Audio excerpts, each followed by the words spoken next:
কানে হেডফোন লাগিয়ে মনের আনন্দে গান শুনতেছিলাম আর গল্প লিখতেছি। হঠাৎ একটি মেয়ে আইডি থেকে মেসেজ আসলো। আসসালামু আলাইকুম। আমি কোনো রিপ্লাই দেই নাই, মনে মনে সালামের উত্তরটা নিলাম। মেসেজের রিপ্লাই দেই নাই কারণ আমার অনেক বন্ধু আছে আমার সাথে ফেক আইডি দিয়ে আমার সাথে মজা করে। আর মেয়েদের মেসেজ পেলে ছেলেরা তো পুরাই আকাশে উঠতে থাকে, আমি আবার এইরকম না।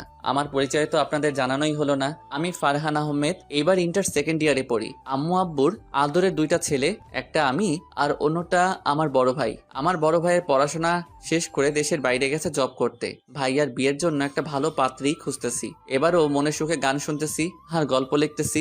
একটু পর মেয়েটি আবার মেসেজ দিল। কেমন আছেন? জি আলহামদুলিল্লাহ ভালো, আপনি? জি আলহামদুলিল্লাহ ভালো আছি। আপনার কি বেশি অ্যাটিটিউড? কেন হঠাৎ এই কথা বললেন? মেসেজের উত্তর দিচ্ছেন না কেন? একটু কাজে ব্যস্ত ছিলাম। ও, আপনার বাসা কোথায়? রাস্তার সাথে। আর আপনার? ঢাকা। মজা করেন না, বলেন। আমার মজা করতে ভালোই লাগে। ও মা, তাই? হুম। আপনার নাম কি? কোন ক্লাসে পড়েন? আচ্ছা, আপনাকে এত কিছু বলবো কেন? আমরা কি ফ্রেন্ড হতে পারি না? পারেন, কিন্তু ফ্রেন্ডের চেয়ে যেন বেশি কিছু না যায়। ওকে। আচ্ছা, ফ্রেন্ড হিসেবে তো বলতেই পারেন। আমার নাম ফারহান আহমেদ। আর আপনার? আপনার নামটা তো অনেক সুন্দর। আর পাম দিতে হবে না। এবার বলেন আপনার নাম কি? আমার নাম জান্নাত। মেয়েটির নাম তো অনেক সুন্দর, বললে কি বিশ্বাস করবে? আচ্ছা বলি, আপনার নাম তো অনেক সুন্দর, মাশাআল্লাহ। হুম, সবাই বলে। তা আপনি কোন ক্লাসে পড়েন? ক্লাস 2-এ।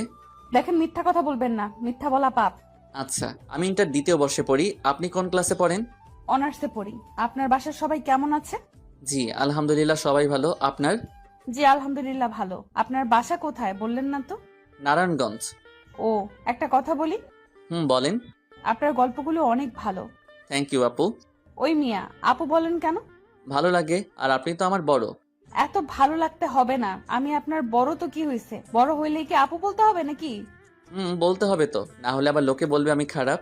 খারাপ বলুক, তবু আমাকে আপু বলবেন না, ওকে? কেন, আপু বললে কি হবে? আপু। বলছি আপু বলতেন না, তো আপু বলবেন না, বুঝছেন? আর একবার যদি আপু বলেন তাহলে তাহলে কি আপু?